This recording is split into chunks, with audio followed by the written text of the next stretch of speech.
So আজকে আমরা দেখব যে গাড়ির কুলেন্ট কীভাবে টপ আপ হয়। নিয়ে নিচ্ছি মতুলের একটা কুলেন্ট, ঠিক আছে। আর লেভেলটা কিছুটা এইভাবে চেক করব।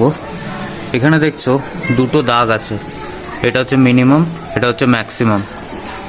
আমার গাড়ির সাইজ স্ট্যান্ডে আছে, তাতেই মিনিমামে আছে। এটাকে যদি সোজা করা যায় আরও নিচে নেমে যাবে।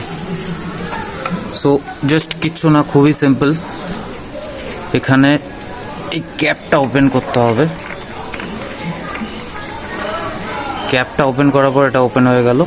এবার এখানে একটা ফানেল দিয়ে বা কিছু দিয়ে কুলেন্টটা ঢালতে হবে। সো চলো এবার ঢেলে নিই এখানে।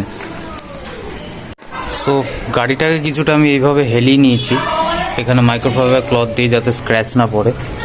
আর এবার এখানে এইভাবে একটু ঢেলে দেবো, খুব সাবধানে যাতে বাইরে না পড়ে।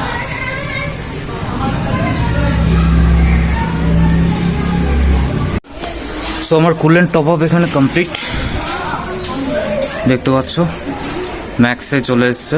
ম্যাক্সিমাম এর উপরে যদি হালকা কিছু থাকে তো অসুবিধা নেই। এইসব জায়গাতে একটু পড়েছিল, হালকা একটু মুছে নিলাম। বৃষ্টির দিন চলছে, গাড়ি প্রচণ্ড নোংরা।